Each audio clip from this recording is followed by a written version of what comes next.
Hello बच्चों, online class में आपका स्वागत है। बीएड प्रथम वर्ष थर्ड पेपर अधिगम शिक्षण इकाई 2 का हम अध्ययन कर रहे हैं और इकाई 2 में व्यक्तिगत विभिन्नताओं के बारे में बताया गया है।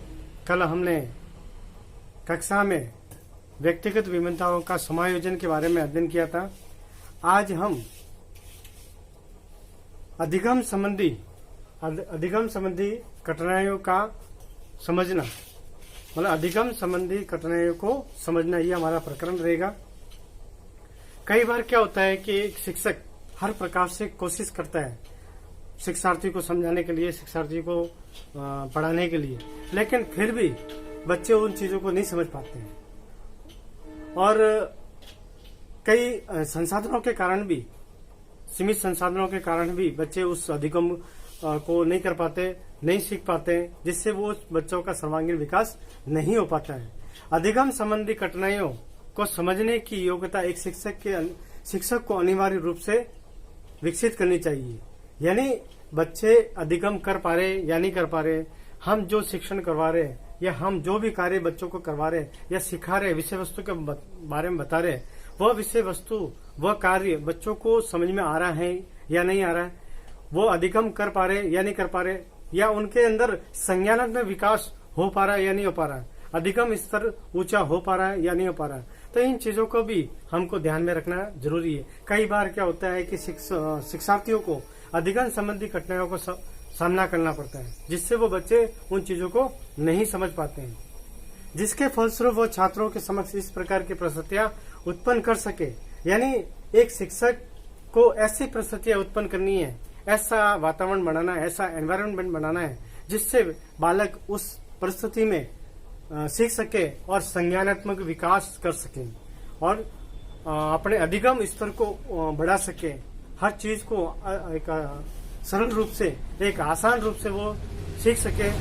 हम उसी चीजों को, उन्हीं बातों को हम आज पॉइंट वाइज बिंदुओं के माध्यम से समझने की कोशिश करेंगे। तो सबसे पहला जो बिंदु है वो है अधिगम गतिविधियों संबंधी कठिनाइयां। मतलब जो एक शिक्षार्थी के आगे कौन कौन सी कठिनाइयां आती है, एक शिक्षक के सामने कौन कौन सी कठिनाइयां आती है जिससे अधिगम नहीं हो पाता है, सर्वोत्तम विकास नहीं हो पाता है, तो उन कठिनाइयों के बारे में आज हम अध्ययन करेंगे। तो सबसे पहला जो बिंदु है वो अधिगम गतिविधि संबंधी कठिनाइयां। अधिगम गतिविधि संबंधी अनेक प्रकार की कठिनाइयों का शिक्षक को सामना करना पड़ता है। वह कक्षा में सामान्य गतिविधियों के माध्यम से अधिगम व्यवस्था संपन्न नहीं कर पाता है, क्योंकि कक्षा में प्रत्येक छात्र की रुचि और क्षमता के अनुसार गतिविधियां उपलब्ध होनी चाहिए।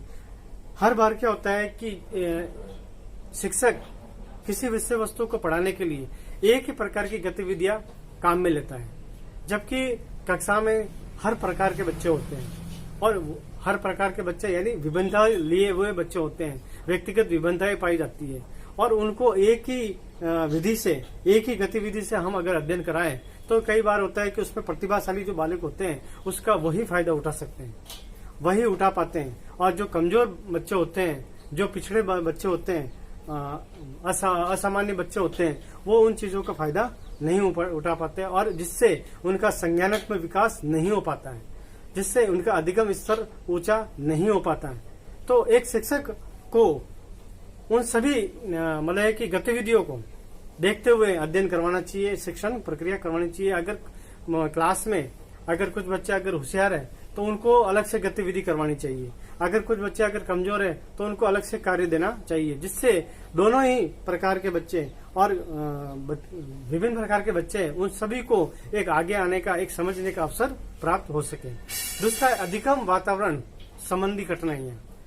अधिगम संबंधी वातावरण यानी एक शिक्षक को ऐसा माहौल तैयार करना है, ऐसा वातावरण बनाना है जिससे वो बच्चे, शिक्षार्थी एक आसानी से उसको किसी भी विषय वस्तु को अधिगम कर सके, समझ सके। अधिगम वातावरण संबंधी कठिनाई भी संज्ञानात्मक विकास में अधिगम की प्रमुख कठिनाई है।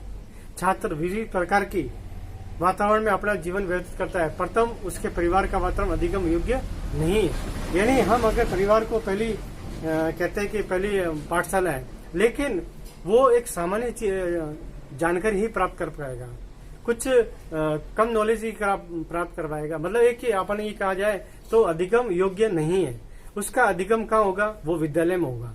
और वहां पे ये माहौल कौन बनाएगा, एक शिक्षक बनाएगा। एक शिक्षण करवाने के लिए या हमें उनको अधिगम करवाना है या संज्ञानात्मक विकास करवाना है, तो हमें एक ऐसा माहौल तैयार करना है जिससे बच्चे हर प्रकार से उस ज्ञान को प्राप्त कर सके। तीसरा है अभिप्रेरणा संबंधी कठिनाइयां। अभिप्रेरणा संबंधी कठिनाइयां, मैंने अभिप्रेरणा के बारे में बहुत कुछ बताया था कि अभिप्रेरणा यानी मोटिवेशनल एक हर व्यक्ति के जीवन का यू टर्न है। अगर उसको किसी व्यक्ति को सही सलाह, सही ज्ञान मिल जाए तो वो अपने उस ज्ञान से लक्ष्य तक पहुंच सकता है, अपने उद्देश्य की प्राप्ति कर सकता है, अपनी आवश्यकता की प्राप्ति कर सकता है। यानी अभिप्रेरणा भी एक शिक्षक के होने के नाते एक शिक्षक को क्लास में मतलब कि कभी कभी एक अभिप्रेरणा के रूप में भी कार्य करना चाहिए।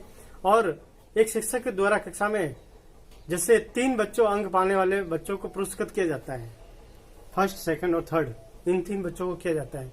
बाकी बच्चों को भी पुरस्कृत करना चाहिए जिससे उनको भी मोटिवेशन मिले, उनको भी उत्साह मिले, उनको भी ऐसा लगना चाहिए कि 3 जो बच्चे आए फर्स्ट, सेकंड और थर्ड, उनको बड़ा मेडल मिला, बड़ा नाम हुआ, उनके लिए तालियां बजी और हमको छोटा इनाम मिला, तो उनको एक मतलब मोटिवेशन मिलेगा, उनको आगे बढ़ने का एक अवसर मिलेगा। तो ये इस तरह की कठिनाइयों को भी दूर एक शिक्षक दूर कर सकता है। उसके बाद में पृष्ठ पोषण संबंधी कठिनाई, पृष्ठ संबंधी कठिनाई। पृष्ठ पोषण का मतलब क्या होता है, फीडबैक। अब पृष्ठ पोषण जैसे कैसे बोल सकते हैं, जैसे अब आपने कोई आंसर दिया तो एक शिक्षक क्या बोलता है, शाबाश, वो अति उत्तम, क्या कहते हैं, वेल डन, इस तरह के एक पृष्ठ पोषण देता है। यानी अच्छे कार्य के लिए प्रशंसा दी जाती है, प्रोत्साहित किया जाता है। और प्रोत्साहित करने से उसका मनोबल बढ़ता है, प्रोत्साहित करने से उसका मनोबल बढ़ता है, उसके और काम करने की जिज्ञासा बढ़ती है, इच्छाएं बढ़ती है। तो एक शिक्षक को किस समय पृष्ठ पोषण देना चाहिए, किस समय पृष्ठ पोषण नहीं देना चाहिए, किस समय बच्चों को दंड देना चाहिए, किस समय उसकी प्रशंसा करनी चाहिए, इसका नॉलेज एक शिक्षक को होना चाहिए। क्योंकि एक पृष्ठ पोषण से एक बच्चे के अंदर जिज्ञासा पैदा कर सकता है और एक पृष्ठ पोषण से उसकी हतोत्साहित भी कर सकता है। इसकी मतलब है कि उसका मनोबल भी तोड़ सकता है, इतनी शक्ति होती है पृष्ठ पोषण में। अब संप्रेषण संबंधी कठिनाई, सामान्यतः ये देखा जाता है कि संप्रेषण स्थापित करने में शिक्षक को कठिनाई का सामना करना पड़ता है, क्योंकि कुछ छात्र संकोची स्वभाव के होते हैं, कुछ छात्र संकोची होते हैं जो संकोच करते हैं, पूछने में संकोच करते हैं। संप्रेषण के सर्वोत्तम रूप में न होने पर अधिगम की व्यवस्था संज्ञानात्मक विकास की व्यवस्था के रूप में नहीं प्रकट हो पाती है, शिक्षक उसकी सहायता नहीं कर पाता। यानी कई बार क्या होता है कि अगर हम सही बच्चे कई बार संकोची होते हैं, वो शिक्षक को पूर्ण रूप से पूछ नहीं पाते हैं। तो एक संप्रेषण का मतलब ये होता है कि बच्चों को उसके लेवल में जाके हमें उनकी गतिविधियों को समझना चाहिए, उनके स्वभाव को समझना चाहिए, उनके कार्य को समझना चाहिए, जिससे बच्चा निसंकोच होकर अपने प्रश्नों को पूछ सके, अपनी कठिनाइयों को रख सके, अपनी समस्या को एक टीचर के सामने रख सके। जब बच्चा निसंकोच होकर शिक्षक से हर समस्या के बारे में पूछेगा तो उसका संज्ञानात्मक विकास होगा, इसका अधिगम स्तर ऊंचा होगा। उसके बाद में है निर्देशों और परामर्श संबंधी कठिनाई।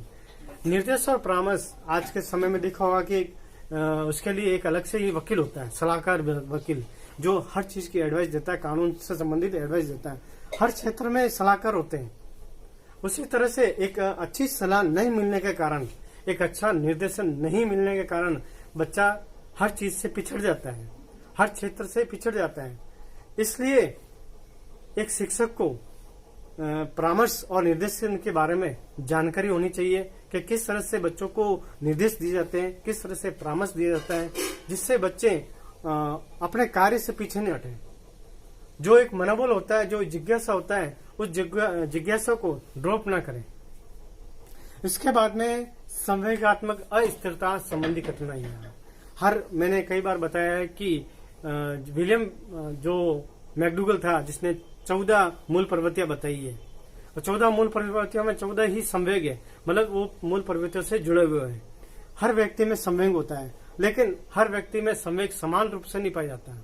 किसी में संवेग अस्थिर होते हैं और किसी में संवेग स्थिर होते हैं।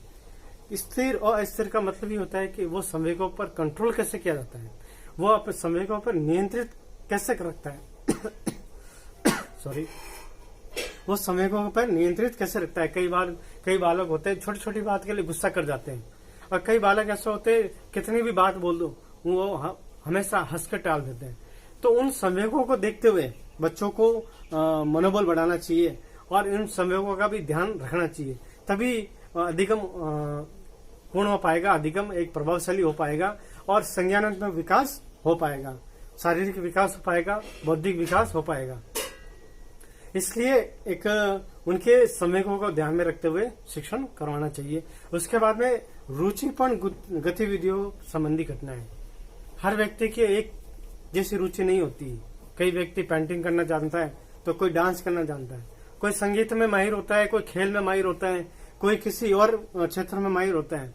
लेकिन उन सभी बालकों की, उन शिक्षार्थियों की रुचियों को भी ध्यान में रखना चाहिए।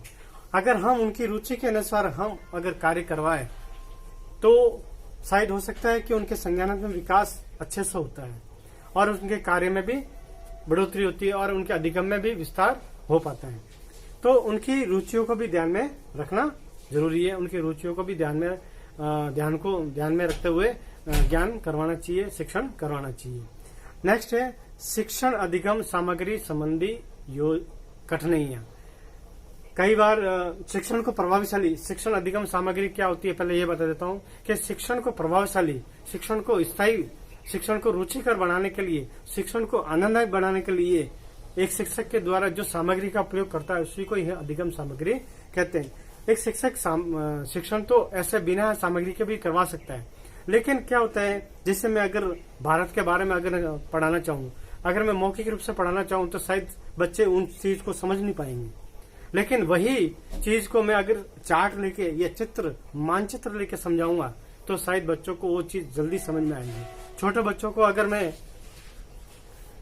ताजमहल के बारे में अगर बताऊं तो शायद ताजमहल इस तरह का है, ताजमहल इन पत्थरों का बना है, ताजमहल उस व्यक्ति ने बनाया है, ताजमहल में ये कलाकृतियां है, ताजमहल में ये स्थापत्य कला है, तो शायद ये बोरिंग लगेगा।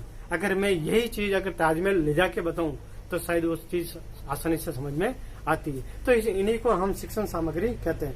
लेकिन कई बार क्या होता है कि पूर्ण रूप से एक शिक्षक के द्वारा शिक्षण सामग्री का प्रयोग नहीं हो पाता है, जिससे बालक का संज्ञानात्मक विकास सर्वोत्तम रूप से नहीं हो पाता है।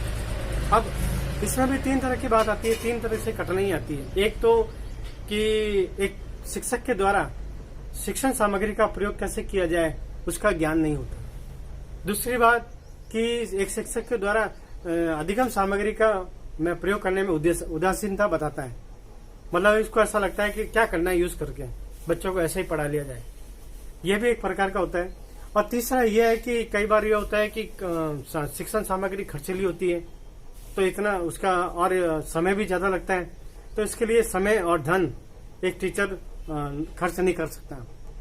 लेकिन फिर भी हमें शिक्षण प्रक्रिया को करवाना है और एक ज्ञान देना बच्चों को, तो हमें उन चीजों का ध्यान रखना बहुत जरूरी है। और जो कम मतलब सस्ती हो उन चीजों का प्रयोग करते हुए एक टीचर शिक्षण प्रक्रिया पूरी करवा सकता है। नेक्स्ट पॉइंट है समन्वय संबंधी कठिनाई। समन्वय संबंधी कठिनाई, समन्वय यानी एक दूसरी चीज का समन्वय, एक वस्तु का दूसरी चीज से समन्वय, एक बात का दूसरी बात से समन्वय।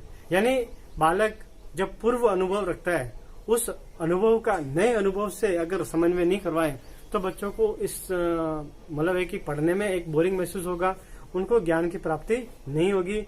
एक पुराने ज्ञान को लेते हुए, बच्चों का पुराना ज्ञान, बेसिक ज्ञान को लेते हुए नए ज्ञान को हम जो पढ़ाएं तो शायद बच्चे उस चीज में इंटरेस्ट ज्यादा लेते हैं। तो एक शिक्षक होने के नाते इन सभी अधिगम कठिनाइयों का ध्यान में रखते हुए अगर शिक्षण प्रक्रिया करवाएं और बालकों की व्यक्तिगत भिन्नताओं को देखते हुए अधिगम कराएं या शिक्षण प्रक्रिया करवाएं तो शायद एक शिक्षण प्रभावशाली होगा और और जितने भी मैंने कठिनाई बताई है उन कठिनाइयों को दूर किया जा सकता है। तो आशा करता हूं कि ये पॉइंट आपको समझ में आए होंगे। अगर आप लोगों को समझ में नहीं आया हो तो आप मेरे पर्सनल वीडियो पर व्हाट्सएप कर सकते हो, कमेंट्स बॉक्स में पूछ सकते हो। और एक आवश्यक बात कि कमेंट्स बॉक्स में जाकर अपना नाम, अपने पिता का नाम लिखकर अपनी उपस्थिति अवश्य दर्ज कराएं। अगले वीडियो में हम अगले विषय लेके प्रस्तुत होंगे। धन्यवाद।